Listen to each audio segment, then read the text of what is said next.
Hello guys, welcome to talkies today channel. ఈరోజు రీసెంట్గా థియేటర్స్లో రిలీజ్ అయిన కీర్తి సురేష్ నటించిన రివాల్వర్ రీతా అనే సినిమా ఎలా ఉందనేది ఈ వీడియోలో మనం డిస్కస్ చేద్దాం. సో వీడియోలోకి వెళ్ళే ముందు మీరు మన ఛానల్ని ఫస్ట్ టైం చూస్తున్నట్టయితే ఒక లైక్ చేయండి, ఒక కామెంట్ చేయండి, అలాగే మన ఛానల్ని సబ్స్క్రైబ్ చేసుకోండి.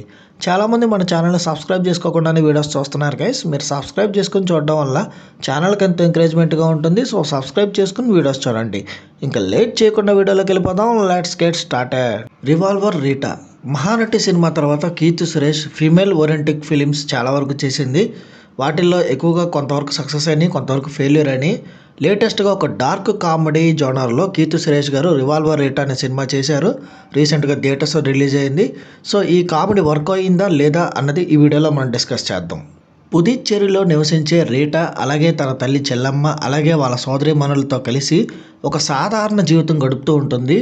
ఒకరోజు వాళ్ళ ఇంట్లో అనుకోకుండా డ్రాకులా పాండియన్ అనే ఒక లోకల్ గ్యాంగ్స్టర్ యాక్సిడెంటల్గా చనిపోతాడు. అప్పటి వరకు ప్రశాంతంగా ఉన్న రీటా ఫ్యామిలీ ఆ డెడ్ బాడీని దాచిపెట్టి ఒక పెద్ద చిక్కుల్లోకి పడిపోతుంది. ఇక్కడి నుంచే సినిమా అసలు కథ స్టార్ట్ అవుతుంది. చనిపోయిన గ్యాంగ్స్టర్ కొడుకు, అతని ప్రత్యర్థులు ఎవరైతే ఉన్నారో వాళ్ళంతా, వాళ్ళతో పాటు ఒక అవినీతిపరుడైన పోలీస్, ఇలా అందరూ రీటా కుటుంబం వెనకాల పడతారు. ఈ గందరగోళం నుండి రీటా తన తెలివితేటలతో, అలాగే తన ధైర్యంతో ఎలా బయటపడింది, తన కుటుంబాన్ని ఎలా కాపాడుకుంది అనేది ఈ సినిమా యొక్క మెయిన్ స్టోరీ. ఈ సినిమా పాజిటివ్ పాయింట్స్ ఏంటో ఇప్పుడు చూద్దాం. ఈ cinema main positive point, main pillar వచ్చేసి కీర్తి సురేష్ గారి పర్ఫార్మెన్స్ అనే చెప్పాలి. ఈ సినిమా మొత్తం వన్ ఉమెన్ షో అనొచ్చు. వన్ ఉమెన్ షోలో నడిచింది కీర్తి సురేష్ గారిది.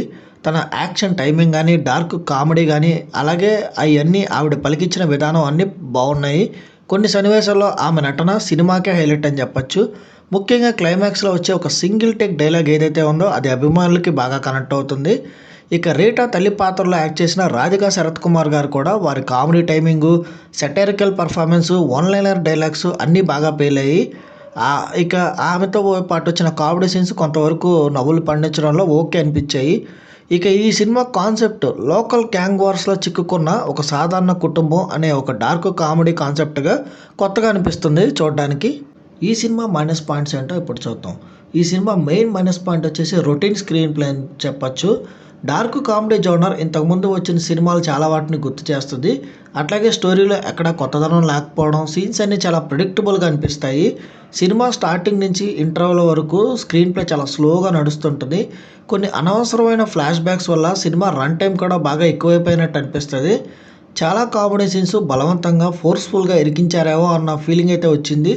డార్క్ కామెడీలో ఉన్న ఇంటెన్సిటీ కానీ, పదును కానీ లేకపోవడంతో ఆశించిన స్థాయిలో ఆ కామెడీ సీన్స్ కూడా వర్కౌట్ కాలేదు. ఇక సెకండ్ హాఫ్లో మెయిన్ క్యారెక్టర్ అయిన రీటా పాత్రను కూడా మధ్యలో పక్కన పెట్టేసి మిగతా సపోర్టింగ్ క్యారెక్టర్లపై ఎక్కువ ఫోకస్ పెట్టడం అనేది కంప్లీట్ డైవర్షన్లా కనిపిస్తుంది. ఇక ఈ సినిమా టెక్నికల్ డిపార్ట్మెంట్స్ చూసుకున్నట్టయితే ఈ సినిమాకి అందించిన సినిమాటోగ్రఫీ పర్వాలేదు అనిపిస్తుంది. విజువల్స్, లైటింగ్ టోను సినిమా మూడ్కి తగ్గట్టుగా స్టైలిష్గా చేశారు. ఎడిటింగ్ ఇంకొంచెం బెటర్గా ఉండుంటే బాగుండేది అనిపించింది. ఇక మ్యూజిక్ విషయానికి వస్తే మ్యూజిక్ కానీ, బ్యాక్గ్రౌండ్ స్కోర్ కానీ కామెడీకి తగ్గట్టుగా కొన్ని సీన్స్లో బాగానే ఉంది, కొన్ని సీన్స్లో వర్క్ అయింది, కొన్ని సీన్స్లో వర్క్ అవ్వలేదన్న ఫీలింగ్ అయితే వచ్చింది. ఇక డైరెక్టర్ జీకే చంద్రకు సంబంధించి అతను తీసుకున్న ఐడియా బాగుంది, కానీ దాన్ని తెరపైకి తీసుకురావడంలో చాలా వరకు ఆయన తడబడినట్టు క్లియర్గా తెలిసిపోతుంది. స్క్రిప్ట్లో కనెక్టింగ్ మూమెంట్స్ లేకపోవడం వల్ల సినిమా ఒక పట్టు తప్పిందన్న ఫీలింగ్ అయితే ఖచ్చితంగా వచ్చింది. ఇంకా ఓవరాల్గా చూసుకున్నట్టయితే ఈ రివాల్వర్ రీటా అనేది ఒక రొటీన్ క్రైమ్ కామెడీ సినిమా అని చెప్పచ్చు. ఇందులో కీర్తి సురేష్ గారిది, రాధికా శరత్ కుమార్ గారిది మంచి పర్ఫార్మెన్స్ ఉన్నప్పటికీ బాగా ఓల్డ్ స్టోరీ, అట్లాగే కనెక్ట్ కాని కామెడీ, బోరింగ్ స్క్రీన్ ప్లేతో సినిమాకు బాగా మైనస్ పాయింట్స్గా నిలిచాయి.